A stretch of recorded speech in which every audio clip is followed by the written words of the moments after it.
কি বনাই আছে তাকে অলপ দেখাওঁ তো আপোনালোকক কি বনিছে দাদা এইটো এতিয়া কচু বনিব কচু আৰু আলু তোমাৰ বইল কৰি লৈছোঁ কচু আলু বইল আলু তাৰ পৰা তোমাৰ বিলাহীটো তাত ধুনীয়াকৈ মা মছলা দি কৰিম এইপিনে তোমাৰ মাছ থৈ দিছোঁ ফ্ৰাই মাছ তাত কচুত ঢালি দিম মা মছলা চব ৰেডি কৰি দিছোঁ তাৰপিছত হোৱাৰ পিছত এটা মানে মাছ আৰু কচু বগৰী টেঙা দি দিছোঁ কাৰণ কচুত টেঙা বগৰী টেঙাও দিছে নেকি জালুক থাকিব ইয়াত দি দিছে বগৰী টেঙা তাত দিছোঁ খাই ভাল হ'ব আজি টেষ্টি হ'ব তেনে তাকে এতিয়া তোমাৰ ধুনীয়াকৈ আমি পিঁয়াজটো ভাজি ল'ম দাদাই হালধিটো তোমাৰ তেলত দিলে মানে কি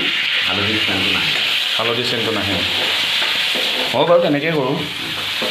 এতিয়া তোমাৰ ইয়াত কিছুমান ওপৰত এতিয়া টেষ্ট ইমান মানে হালধি গোন্ধটো থাকি যায় থাকি যায় ইয়াত মানে তোমাৰ এতিয়া থাকিব অলপ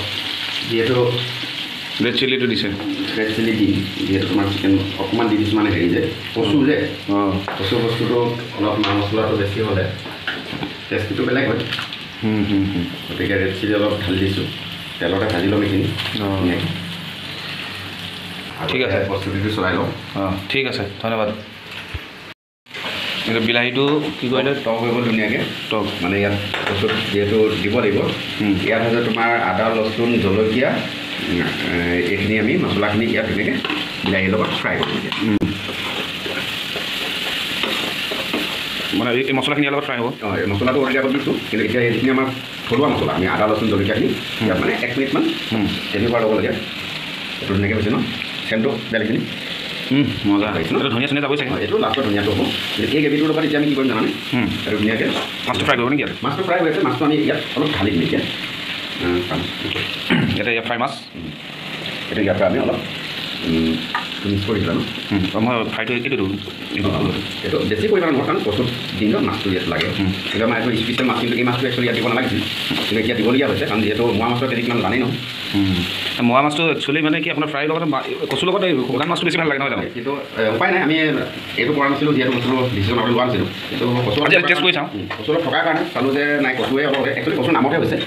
যিহেতু আমি বইল কৰি দিছোঁ আলু আৰু হেৰি কিন্তু কচু অলপ আছিল বেয়া হৈ যোৱাত কৰিবলৈ কিনা বস্তু মূল্যটো বেলেগ ন আপোনাৰ কালাৰ দেখিছেনে বাৰু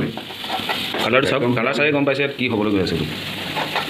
খাই কম পৰিমাণে দি দিছোঁ একদম বেয়া নাপাব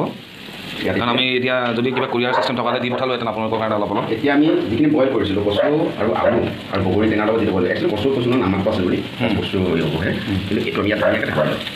বাছ দেখিছেনে এতিয়া আমি ইয়াত এইটো তোমাৰ গোটেই ফাইনেলি হৈ গ'ল আমি ধুনীয়া লাষ্টত দি দিলোঁ এতিয়া মানে ইয়াত নমাব পৰা কণ্ডিশ্যন আৰু নমাই আৰু হ'ব লাগে আৰু গোন্ধতে থাকিব পৰা নাই ইয়াৰ ওচৰত আহিছিলোঁ এইটো কচু বনাইছোঁ বুলি চাগে কচু আছে কিন্তু কালাৰ কি আহিছে বা খালে কেনেকুৱা লাগে কিন্তু গোন্ধটো ভাল লাগিছে একদম মজা লাগিছে বঢ়িয়া বস্তুটো ঢাকন আৰু ইয়াত অফ কৰি দিম হৈ গ'ল আমাৰ ফাইনেল হৈ গ'ল এই ঢাকনখন কিন্তু 2 মিনিটৰ পিছত ইয়াৰ যিটো গাপ